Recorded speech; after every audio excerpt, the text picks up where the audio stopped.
So ఇవాళ మనం boat neck and దాంతో పాటు ప్రిన్సెస్ కట్ మాట్లాడబోతూ ఉన్నాం కాబట్టి నెక్స్ట్ వచ్చే క్లాసుల్లో కూడా ఇవే నేర్పించబోతున్నారు కాబట్టి బోట్ నెక్ సంబంధించిన పేపర్ డ్రాఫ్ట్ ఎలా చేస్తారు? ఫస్ట్ మనం లెంత్ 13.5. నెక్స్ట్ వచ్చేసి మనకి waste part 37.5 plus ½ inch dot కోసం ఇక్కడ నుంచి 1.5 ఎక్స్ట్రా తీసుకోవాలి. ఓకే.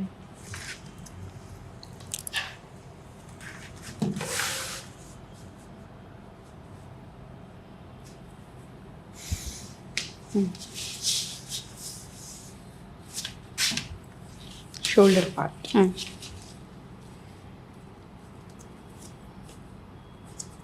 15 అని 15.5 అని చెప్పాను కదా. ఇక్కడ 1 ఇంచ్ ఉంటేనే అందంగా ఉంటుంది, బోట్ నెక్ అనేది బాగా కనిపిస్తుంది అని ఆల్రెడీ మనం డిస్కస్ చేసాము. ఇక్కడ మనము బోట్ నెక్ అంటే క్లోజ్ నెక్ ఉన్నప్పుడు కొంచెం ఒక 6 పాయింట్ కొంచెం ఆర్మ్ హోల్ అనేది కిందకి డ్రా చేస్తాం. ఓకే. ఇక్కడ నుంచి చెస్ట్ పార్ట్, చెస్ట్ వచ్చేసి మనకి 36 ఉంది కదా కంప్లీట్గా రౌండ్ అనేది, ప్లస్ మార్జిన్. ఇప్పుడు మనము క్రాస్గా నెక్ అనేది మెజర్ చేసుకుందాం. అంటే బోట్ అనేది నేను చెప్పాను ఆల్రెడీ షేప్ రావాలి అనేసి, వెడల్పుగా ఉండాలి అనేసి, అందుకోసమని నేను 5.5.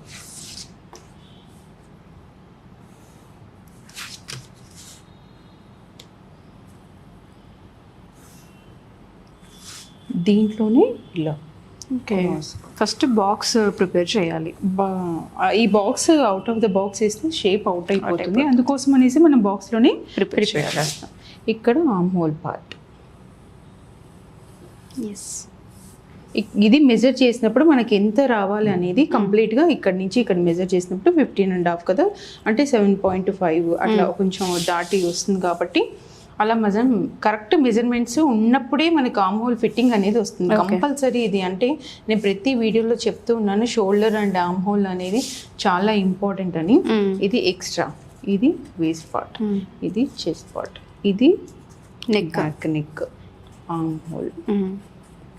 ఇప్పుడు ఏదైతే మనం హై నెక్ తీసుకుంటున్నామో బోట్ నెక్, ఆర్మ్ హోల్ దగ్గర అడ్జస్ట్మెంట్స్ మారిపోతాయా మెజర్మెంట్స్? డెఫినెట్గా. అంటే మన నెక్ని బట్టి మనము హై నెక్ పెట్టుకుంటున్నామా దాన్ని బట్టి ఫిట్టింగ్ అనేది పర్ఫెక్ట్గా రావాలి అంటే అడ్జస్ట్మెంట్స్ కంపల్సరీగా ఉండాలి. ఎందుకంటే మన ఫిట్టింగ్ అనేది మన హ్యాండ్ మూవ్మెంట్ బట్టి ఉంటుంది కాబట్టి కంఫర్ట్గా ఫీల్ అవ్వాలి మనం వేసుకున్నప్పుడు కూడా. అందుకని మెజర్మెంట్ ప్రకారం డ్రాఫ్టింగ్ చేసుకోవడం చాలా ఇంపార్టెంట్. ఓకే.